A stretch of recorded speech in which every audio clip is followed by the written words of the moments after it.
โอเคเขาสิมาเว้าเรื่องไก่นี่อีกอันไก่เฮานี่ก็ถือว่าคือพวกพี่บ้าเอามาขายโกงหลายนะไก่ที่มันจะไข่มันครบอัน18อาทิตย์คือเขาเว้านะตัวนี้เด้อเบิ่งหัวไข่มันนี่นะนี่หัวไข่มันทางแก้นี่นะนี่นะทางหูนี่นะตัวนี้ยังครบอัน18อาทิตย์หรือว่า19อาทิตย์ส่วนไอ้นี่ตอนนี้ประมาณอยู่18แต่ว่ายังบ่ไข่เกียมสิไข่แต่ไอ้นี่ยังบ่ไข่ง่ายเด้อไอ้นี่เด้อเบิ่งเด้อบ่มีเด้อบ่มีอันนี้โอ้ยเขามาขายบ่ได้ต่อราคาเขาแจ้งบาทแต่ว่าเอาไก่มาให้เอาไก่เป็นจังซี่นะหาแม่มันตัวนี้ก็ยังบ่ไข่ง่ายเด้อตัวนี้มันบ่แม่นหอนเด้อบ่แม่นหอนนี่มันบ่สำคัญแต่ว่าตัวมันสิไข่หรือบ่ไข่นี่อันนี้เด้ออันนั้นแดงทางหูพี่หอนไข่มันน่ะตอนนั้นเฮาก็ประสบการณ์บ่มีก็ถึกเข้าตัวนี่อันนี้ก็ยังบ่ไข่ง่ายเด้อนี่นะอันนี้เพ้อๆนี่ใกล้3เดือนใกล้3เดือนอันนี้มีหอนไข่จังซี่เริ่มสิไข่ตัวนี้น่ะตัวนี้18อาทิตย์18อาทิตย์แล้วตัวนี้นะตัวนี้ก็18อาทิตย์ตัวนี้ไว้ต่อมือหาแม่มึงเจ้าของมันก็มานี่อันนี้ยังบ่ฮอดอันนี้นะอันนี้มันเอามาให้นี่14อาทิตย์ตัวนี้นะนี่ถ้าก็เริ่มมีน้อยเดียวหนึ่งบ่ไข่ง่ายอีก2อาทิตย์พุ่นมันจึงสิไข่อ่ะตัวนี้นะโอ้ประสบการณ์บ่มีแล้วเป็นจังซี่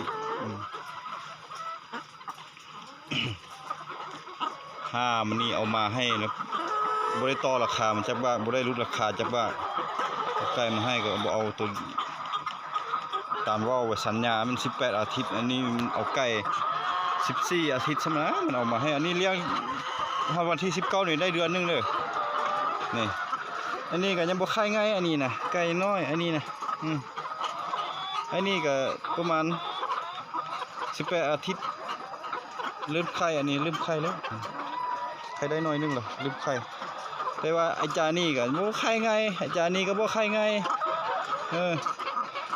โอ้ยหาแม่นเอ้ยตาเตะปากสูเลยไอ้ตัวว่า18อาทิตย์ตอนนั้นกูบ่ฮู้ซื่อๆสูเอามานะ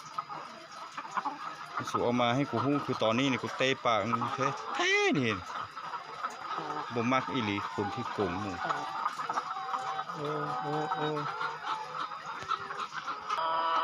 เขียวนี่ยังบ่ไข่เลยเขียวนี่นะนี่เขียวนี่ยังบ่ไข่เขียวนี่บ่ไข่เบิ่งนี่ห่วงไข่หาก็เริ่มมีน้อยๆเขียวนี่ไข่ตัวนึงมันจะแม่นตัวทางนี้ตัวต่อไปพี่นี่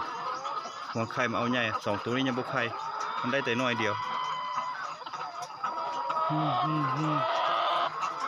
อันนี้แหละเขาว่าประสบการณ์นี่บ่มีหัวไข่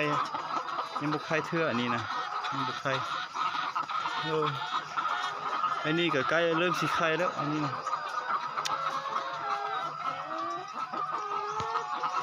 มาเบิ่งต่อจานี่มันยังบ่ไข่ตัวไก่ที่เขาเอามาขาดไว้กรงจังซี่แล้วมันมักมีปัญหาเหงาบ่กินอาหารมันเป็นย้อนสาเหตุว่าอายุมันยังน้อยนะอาหารเขานี่เขากำหนด19อาทิตย์ขึ้นเมื่อเขาให้กินอาหารไข่แล้วมันไข่เลยอันนี้มันตอนเขาเอามานี่ประมาณ14นี่แหละหรือว่า16ตอนนี้มันหาก็เริ่มสิไข่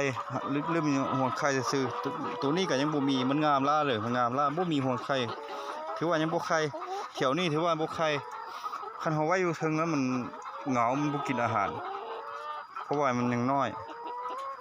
จำเป็นก็เลยได้แยกมันออกมาไว้นี่เผลอๆสิได้ไปซื้อหัวอาหารนั่นหมูมันมาให้กินบ่นี่เลยนี่แหละงงแม่มันนี่แล้วสิพามาเบิ่งเที่ยวที่ว่ามันใครเอาหลายเนี่ยตัวนี้ใครเอาหลายน้อยนึงแต่ว่าก็ยังบ่เต็มสปีดหรอก มันเทื่อกับไข่ตัวหนึง2ตัวนะทุกๆล็อกมันไข่ตัวหนึง2ตัวเบิ่งเด้อหัวไข่มันเต็มนี่หัวไข่มันเต็มอันนี้ก็เต็มดังนั้นก็เต็มแล้วแต่ว่าบันเทื่อมันหาก็เต็มนี่มันก็เริ่มสิไข่ซื่อๆนี่เขียวนี่เริ่มสิไข่แล้วอันนี้หัวไข่ก็ยังน้อยอยู่ก็มันสิบ่มีจักหน่อยนึงนี่นะนี่ 3E นี่บ่มีหยังหัวไข่ยังบ่มีหัวไข่มันตัวอยู่หูนี่เด้อตัวอยู่หูนี่บ่แม่นตัวทางนี้เด้อหูนี่นะตัวอยู่นี่นะ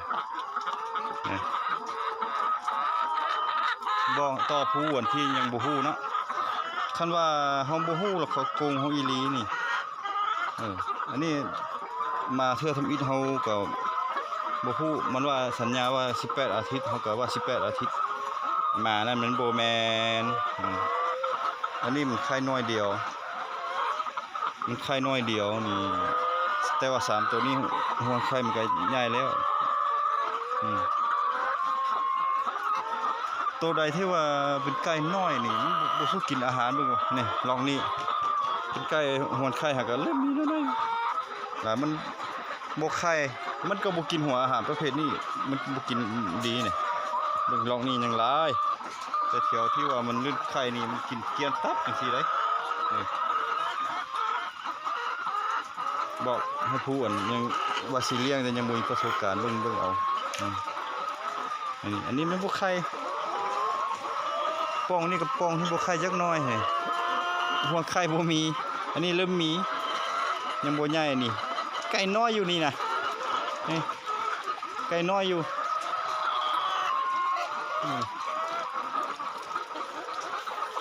แล้ววิธีเขาเจ้า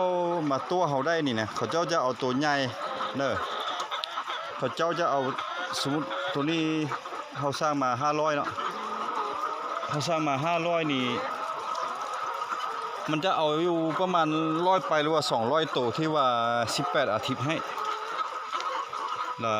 เจ้าออกมามันว่าสัญญาว่า2ทิศคันบ่ไข่แล้วมันสิช่วยค่าหัวอาหารว่าซั่นเด้แต่ว่าคันไก่เจ้าไข่ตัวนึง2ตัวมันก็บ่ช่วยแล้วบัดนี้หัวมัน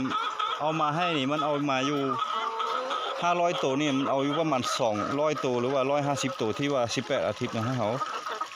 บัดนี้เฮามาเลี้ยงแล้วมันจะไข่แต่บ่ฮอดทิศเจ้ามา 2-3 มื้อมันไข่แล้วแต่ว่ามันอยู่ภายใน100ตัว100กว่าตัวมันจะบ่เพิ่มให้เจ้าแล้วมันก็มึกพลาของมันว่าบ่ไข่แล้วมันสิช่วยหัวอาหารหั่นน่ะเพราะว่าไก่เจ้าไข่แล้วดิ500ตัวมันไข่100ตัวนะเป็นเดือนกันยังไข่100ตัวอยู่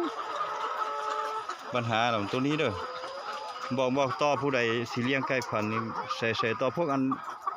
ฟาร์มใหญ่ๆแท้นี่เขามีสาขาดีๆอยู่ไทยเขาเอามาไก่ดีๆโลดอันนี้นะแต่ว่าเฮาบ่มีสาขาเฮามือใหม่แล้วเอาจากพวกอันเอามาที่ไทยเขามาล่อขายนะพวกเวนนี่นะมันโกงจังซี่แหละนี่เดี๋ยวนี้ยังบ่ไข่เดี๋ยวเอาหัวมานี่ยังบ่ไข่ห่วงไข่ยังบ่มีประสบการณ์ชีวิต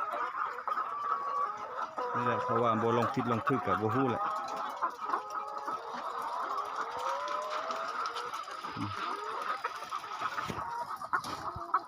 ช่วยแชร์ช่วยอันนั้นไปให้ผู้มือใหม่สิเลี้ยงเด้อแชร์ไปให้เพื่อบ่ให้ถึกเงินผู้อื่นโกงจังซี่แหละคนที่ว่าโกงเฮานี่โอ้ยเหลือใจสุดเฮานะเพราะว่าเงินก็ใจเต็มแล้วมันยังโกงอยู่พวกแม่